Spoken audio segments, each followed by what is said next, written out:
ወይዘሮ ዝናሽ በድጋሚ ተጋለጠሽ። አቶ ለይኩንም አንቺን ፈጽሞ ላምንሽ አይገባም ነበረ፣ ፈጽሞ ተሳስቻለሁ በማለት ከዚህ ቤት ውጪልኝ፣ ላይሽ አልፈልግም፣ አንቺ ከዚህ ቤት ካለሽ እኔም ከዚህ ቤት ካለው በህይወት መቆየት አልችልም በማለት እንግዲህ ጎትቶ ሊያስወጣት በሚልበት ሰዓት ናሆምና ዳግም እየገላገሉ ነው የሚገኙት። በሌላ በኩል አምራንና ናሆም ሊጋቡ ሽማግሌም ተልኳል ማለት ነው።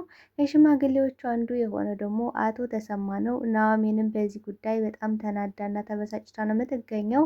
ከአምራን ጋር መሆኑ ናሆም አበሳጭቷት አናዷታል። በዚህ ሰዓት ናሆምን በጣም ትወደዋለች፣ ታፈቅረዋለች። እሱ ደግሞ የሚወደውና የሚያፈቅረው አምራንን ነው። አምራን ደግሞ እንደምትጎዳው ታውቃለች ማለት ነው። ስለዚህ በዚህ ጉዳይ በጣም ተናዳና ተበሳጭታ ነው የምትገኘው። ወይዘሮ ገነትም የምርም ከልቧ እንደተጸጸተች ስትናገር አቶ ተሰማ ደርሶባቸዋል ማለት ነው። ኤደን እንግዲህ የእሱ የአቶ ተሰማ ልጅ ባትሆንም ባልወልዳትም ልጅ ናት። ስለዚህ ምንም ብትል የእሷ ችግር የለውም። ምክንያቱም ዋናው ትልቁ ነገር ወላጅ ሲቀየር ነው። እኛ ከተቀየርን ደግሞ እነሱን መቀየር አያቅተንም።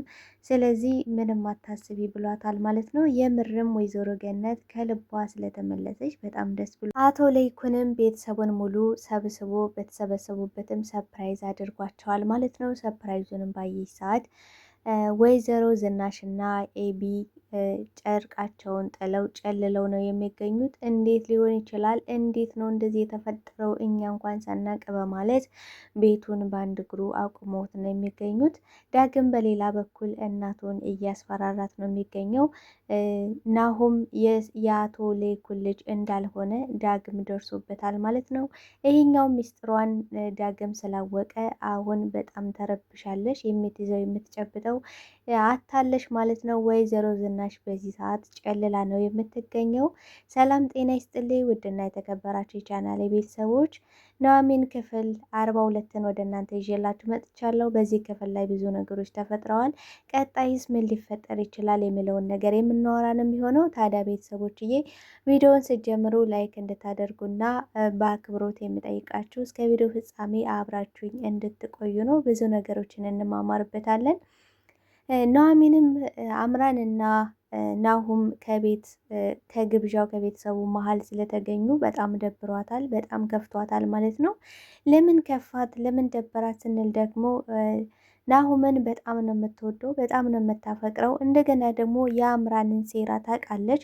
አምራን ለምን እሱ ጋር እንደሆነች፣ ለምን አብራው እንዳለች፣ ለምን እሱን ማግባት እንደምትፈልግ ጠንቅቃ ስለምታውቅ እና ናሁም እንዲጎዳ አትፈልግም። የሷ ዕጣ ፈንታ እንዲደርሳት አትፈልግም። በሌላ በኩል ግን እሱን በጣም ስለምትወደው በዚህ በጣም ደብሯትና ከፍቷታል ማለት ነው። አቶ ለይኩንም ወይዘሮ ዝናሽን እየተማጸናት ነበረ። እባክሽ ነይን ልጅ ከራት ግብዣው ልንገኝ ይገባል ሁላችንም። አንቺ አልሄድም ካልሽ ግን እኛ ልጆቹን ይዤ መሄድ አይቀርም ብሎ ሲማጸናት፣ እሷ ግን አሻፈረኝ ብላ ነበረ። በስተመጨረሻ ግን ዳግም ሲያስፈራራት እና እንዲሁም ናሆም መሄድ ይኖርብሻል፣ ምንድነው ቆይቼ ልጅ ያደረገሻችሁ? ምንድነው የበደለሻችሁ በደል? ቆይ እኔ ማላቀው ሌላ ነገር አለ ወይ ብሎ በሚጠይቃት ሰዓት እሷም አዋለ ብዙ ማታውቃቸው ነገሮች አሉ። እኔ ከዛ ቤትም የሚሄደው ከሄድኩም ለአቶ ተሰማ ስል ነው እንጂ ሌሎችን ላይኔ እንኳን ማየት አልፈልግም ብላለች ማለት ነው። ምክንያቱም ደግሞ ኑሐሚንን ብዙ ሚስጥሮቿን ስለምታውቅ የጉዷን ገመናዋን ስለያዘችላት እና ስለምንጠላትም ጭምር ነው። በሌላ በኩል ግን ወይዘሮ ገነትና ኤደንንም ከዚህ በፊት ብዙ ነገሮችን ስላጋለጠሻቸው አጋልጠዋት ነበረ። ምክንያቱም የኑሐሚንን እርግዝና እንድትመርዝና ልጁን እንድታስወርድባት እንዳደረገች ስላጋፈጠቻት ለአቶ ለይኩን ሁሉንም ነገር እንደተናገረች እና ወይዘሮ ገነትም በዛ ሰዓት እንግዲህ ምን አደርጋለች ከኑሐሚንና ከአቶ ተሰማ ልብ ውስጥ ለመግባት ልባቸውን ለማግኘት ብላ እንግዲህ ዋሽታ ነበረ ማለት ነው። ምክንያቱም ገንዘቡን ተቀብላ ገንዘብ ልስጥ ስትለኝ ገንዘብ አልፈልግም አልኩኝ። የልጅ ልጅን እሷ እኮ በእሷ ቤት እኮ እኔ ጅል አድርጋ በገንዘብ አታላ ልጅ ልታስገድል ነው በማለት እንግዲህ ስትነግራቸው ኑሐሚንም ከዛም በኋላ ጀምሮ አንቺ እናቴ ነሽ ብላ እማዬ እያለች ነው የምጠራት ማለት ነው። እንግዲህ እማዬ ብላ ስጠራትም አቶ ተሰማ በጣም ሰርፕራይዝ ሆኖ በጣም ተደስቷል። ወይኔ እማዬ እኮ አለችኝ እማዬ እኮ አለችሽ፣ ስለዚህ ምንም ያልመሰለች ለምንድን ነው ብሎ ሲጠይቃት ኑሐሚንም እንግዲህ እሷ ባለቤቷ እንኳን ስጠራት ምንም ያልመሰላት አንተ ለምንድን ነው እንደዚህ የሆንከው ብላ ነበረ ማለት ነው። ስለዚህ አሁን ላይ ልባቸው እውነት ወደ እኔ ተመልሷል፣ ለእኔ ተቆርቁረውልኛል፣ ለእኔ ያዝኑልኛል ብላ በሙሉ ልባ ያመነሻቸው ኑሐሚን ነገር ግን አሁንም ድረስ ጥላቻ ያለባት ኤዱ ነች። ይህንም ጉዷንና ገመናዋን ስለተጋለጠች እነሱን ማየት አትፈልግም። ክደሽኛል ብላለች ማለት ነው። ትልቅ ክህደት ፈጽመሽብኛል። ስለዚህ መቼውንም አለቅሽም። አንቺ ኑሐሚንን ለምን እንደምትጠያትና ልታጠፊያት እንደምትፈልጊ አውቃለሁ። ስለዚህ እኔ እምልሽን ነገር አላደረግሽም፣ ቀንሽን ጠብቂ፣ አጠፋሻለሁ ብላት ነበረ። ስለዚህ አሁን የእነዚህን ሰዎች አይን ማየት ስላልፈለገሽ ከግብዣው አልገኝም ብላ ነበረ። ነገር ግን በስተመጨረሻ ምንድን ነው የተፈጠረው ካልን ዳግም እኔ ቤተሰብ አይደለውም እንዴ? ለምንድን ነው እኔስ ማልጋበዘው ሲል እንግዲህ ምንም ማድረግ አይቻልም። አንተ የኔ ልጅ ነህ። ጥሪውን ደግሞ የጠራን የቤተሰብ ግብዣው ደግሞ የተጋበዘው አቶ ለይኩን ነው። ስለዚህ ምንም ማድረግ አይቻልም ስትለው እሱም አይደል ነው እንዴ?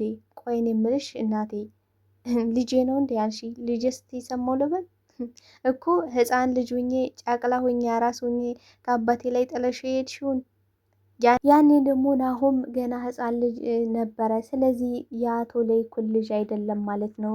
ማን ነው እሱንስ የወለድሽው ብሎ በጥያቄ ሲያፋጥጣት እሷም ደንግጣ ምንድን ነው የምታወራው? ቆይ እዚህ ቤት እንድትወጣ ምን ላድርግልህ? እባክህ ለትንሽ ጊዜም ቢሆን እንኳን ውጣልኝ፣ እባክህ ትንሽ ጊዜ ስጠኝ፣ በጣም እየተጨናነኩ ነው፣ አይታየም እንዴ ብላ ትማጸነዋለች። ነገር ግን ናሆም የአቶ ለይኩን ልጅ እንዳልሆነ ደርሶበታል ማለት ነው። ሁሉንም ሚስጥር አውቃለሁ፣ ግን አንድ ባንድ አፈርጠዋለሁ፣ ጠብቂኝ፣ ወይ ደግሞ ኑሐሚንን እኔ ማግባት እፈልጋለሁ፣ ምክንያቱም ኑሐሚንን ወድጃታለሁ። ካልሆነ ደግሞ ከድርጅቱ አንዱን ከሰጠሽ ከአንቺ የማልላቀቅበት ምንም አይነት ምክንያት የለኝም። አሁን ደግሞ የምኖርበት ተስፋ የምኖርበት ምክንያት አግኝቻለሁ። እሱም ደግሞ ኑሐሚን ናት ሲላት ጭራሽ አብዳለች ማለት ነው። በቃ ጨርቋን ልጥል ምንም አልቀራትም። ቆይ ይቺ ልጅ ምንድን ነው ማድረግ ያለብኝ? ቆይ ምን ማረጋት ነው ከቤት የምትወጣልኝ? ቆይ ምንድን ነው ማረገው? እያለች እየተናደደች እየተበሳጨች ነው የምትገኘው። እንግዲህ አንድ በአንድ ሚስጥሯ እየተወጣ ነው የሚገኘው ወይዘሮ ዝናሽ። እንግዲህ አቶ ለይኩን ምን ብሏታል? ቆይ ከዛ ቤት የማትሄጂበት ችግርሽ ምንድን ነው ሲላት እኔ እኮ ከስንት ባለስልጣን ጋር ስጋበዝ ባለስልጣን ጋር ባለሀብት ጋር እራት እንዳልበላው ጭራሽ ከነሱ ጋር ብላ አውርዳ እያየሻቸው ነው።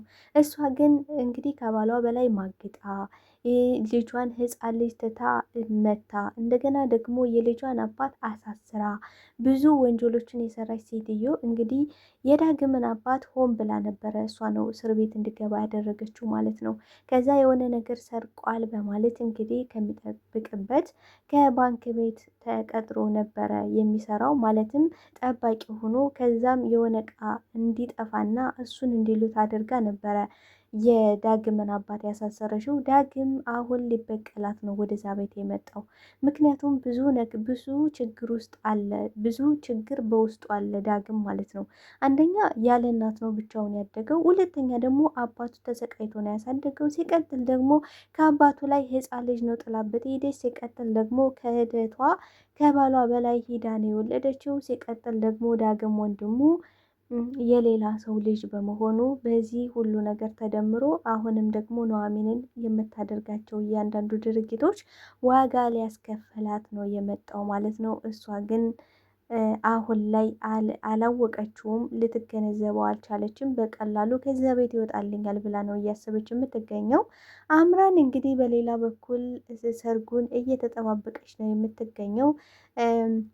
ናሆምም የኔ ቆንጆ ምን ላደርግልሽ? ቆይ ሽማግሌው አቶ ተሰማ ስለሆነ ተናድሻል እንዴ? ደብሮሻል እንዴ? በማለት ሲጠይቃት አረ በፍጹም እንደውም እሱ እንዲሆን እፈልጋለሁ ብላለች ማለት ነው። ምክንያቱም ኑሐሚን በዚህ አጋጣሚ እንድትናደድና እንድትበሳጭ ትፈልጋለች ማለት ነው። ዳግምም እንግዲህ ከኤቢ ጋር አብሮ እየተሳሳሙ ባያት ጊዜ ወንድሟ የጥፊ እያጮለ እንግዲህ ወደ ቤት ጎትቶ ከወሰዳት በኋላ እሷ ግን ክዳለች ማለት ነው። በፍጹም ኤርሚን አግኝቼው አይቼው አላቅም በማለት ስትክድ፣ አንቺ እንዴት ትክጃለሽ? አሁን አይኔ በብረቱ አይቼሽ ብሎ ሲላት፣ እሷም አዎ አግኝተኸኛል፣ ነገር ግን ይቅርታ ሊጠይቀኝ ነው፣ ቤተሰቡ ጋር የተፈጠረውን ችግር ይቅርታ ሊጠይቀኝ ነው እንጂ እሱ ጋር አብሬ አይደለውም በማለት እንግዲህ ሽምጥጥ አድርጋ ወንድሟን ክደዋለች ማለት ነው።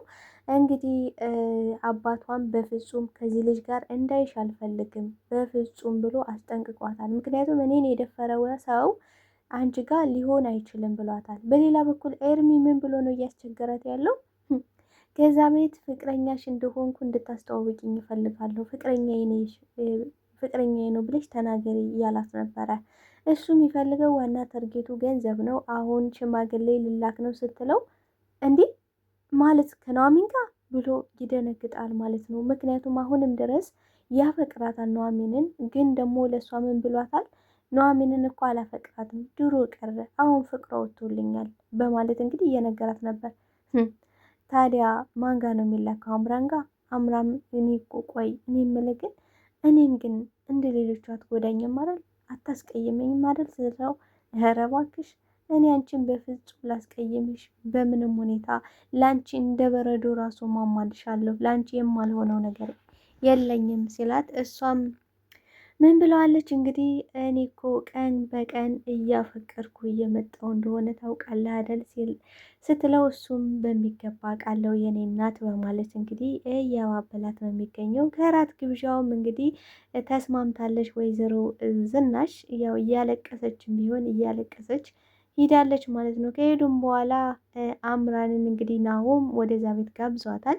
ወደዛ ቤት መጋበዟ ደግሞ አምራን በጣም አበሳጭቷታል ማለት ነው። እንዴት እዚህ ቤት ልመጣ እችላለሁ ብላ፣ በተለይ ደግሞ አቶ ለይኩን በጣም አበሳጭቷታል። ከራት ግብዣው ላይ እንግዲህ ኤቢ አረካት ፈጥራ ነበረ። እንዲሁም ደግሞ ወይዘሮ ዝናሽ ምግቡ አልተስማማትም አይነት ነገር እያመናጨቋቸው ነው የሚገኙት። እንግዲህ ለራቱ ክብር አለመኖራቸው አቶ ተሰማን በጣም ማለትም አቶ ለይኩንን በጣም አበሳጭቶታል። እንዴት ክብር የላችሁም? እንዴት ምን አይነት ክብረ ቢስ ናችሁ? በማለት በጣም ተበሳጭቶና ተናዶ ነው የሚገኘው። አምራንም እንግዲህ ስትመጣ ከናሁም ጋር ኑሐሚን በጣም ነው የደበራት። ሆነን ለመናገር በጣም በጣም ውስጧን የተሰበረው ግብዣው በቃ ደስታቸው በአንዴ ወደ መናደድ ወደ ብስጭት ነው የተቀየረው በአንዴ ማለት ነው። እና በዚህ ምክንያት እንግዲህ አቶ ለይኩን ምን ብሏታል? ወይኔ እጅሽ እንዴት ነው የሚጣፍጠው! ልጄ እኮ የምትሰራው ምግብ እንዴት እንደሚጣፍጥ እንዴት ቆንጆ ምግብ ነው በማለት እንግዲህ ሲያወድሳት፣ እንዲሁም ደግሞ ዳግም ተቀብሎ ይሄን የማይሰራው ባለሙያ ነው፣ በስማም እንዴት ነው የሚጣፍጠው ሲል፣ አምራን በዚህ ጉዳይ እንግዲህ እርር ድብን በማለት እንግዲህ ቆይ እዚህ ሰውዬ ጋር ግን እንዴት ነው አብረን የምንኖረው? ወይኔ ምን አይነት ነው? እኔን ለማናደድ የማያደርገው ነገር የለም ትላለች። እንግዲህ ይህን ሰውዬ ብላ የምጠራው አማቿ የሆነውን የባሏን ነገ ጧት ባሏ የሚሆነውን ልጇን ነው። እንግዲህ እንደዚህ የልጁን አባት ነው እንደዚህ እያለች ያለችው ማለት ነው። ምንም አይነት ክብር የላትም። እንግዲህ አምራን እዚያ ቤት ዋና የምትገባበት ታርጌቷ ኤርሚን ታፈቅረዋለች። ነገር ግን ናሁምን የምትፈልገው ለገንዘብ ምንጯ ነው ማለት ነው። ለገንዘብ የማታደርገው ነገር የለም። ብቻ አንተ ቶሎ ፍጠን፣ ቶሎ ቀለበት እንድታስርልኝ እፈልጋለሁ፣ ምክንያቱም ሆዴ እየገፋ ነው ብላለች። እሱም እንግዲህ ሽማግሌ ተልኳል ማለት ነው። ሽማግሌውም አንዱ እንግዲህ እንደነገርኳችሁ አቶ ተሰማ ነው። በዚህም ምክንያት እንግዲህ በራት ግብዣውም ስለተሰባሰባቸው አመሰግናለሁ ስለ ራት ግብዣውም በማለት እንግዲህ አቶ ለይኩን ቤቱን ወረቀቱን አሳይቷቸዋል፣ ሰፕራይዝ አድርጓቸዋል ማለት ነው። ቤቱ በአቶ ተሰማ ስም እንደሆነ ከዚህ በኋላ ሕክምናውንም ወደ ውጭ ሄዶ እንደሚታከምና ቤቱም እንዳለቀ ሰፕራይዝ በተደረጉ ሰዓት ወይዘሮ ዝናሽ ራሷን ጥላ ወድቃለች ማለት ነው። እንዲሁም ኤቢ እንዴት ሊሆን ይችላል ይችላል? እንዴት ምን ያህል ቤት እንዴት ለነሱ ይሰጣል? እንኩ ተብሎ እንዴት ይሄን ያህል ቤት ይሰጣል? ደግሞ እኮ ነገ ጧት የኛ ውርስ ነው በማለት እንግዲህ እናትና ልጅ እየቀወጡት ነው የሚገኙት። አቶ ለይኩንም በፍጹም አንቺማ የምትመለሽ ሴት አይደለሽም፣ በጣም ተሳስቻለሁ፣ በቃሽ ውጭልኝ፣ አንቺ መቼም አትታረሚም፣ እኔ ነገ ጧት ወስጄ ወንድሜን አስመረምረዋለሁ፣ አሳክመዋለሁ፣ አንቺማ አታስፈልጊኝም፣ በቅቶኛል በማለት እንግዲህ ሻንጣዋን አስይዞ ወደ ውጭ እየጎተታት እያለ ዳግምና ናሆም በመምጣት እየገላገሉ ነው የሚገኙት። ቤተሰቦች ምን የሚፈጠር ይመስላችኋል? በዚህ አውጥቶ ይጥላታል ወይስ ደግሞ ይቅር ብሏት ድጋሚ ትቀራለች የሚለውን ነገር በቀጣይ ክፍል ይዤላችሁ መመጣ ይሆናል። አብራችሁኝ ስለነበራችሁ ስለነበረን ቆይታ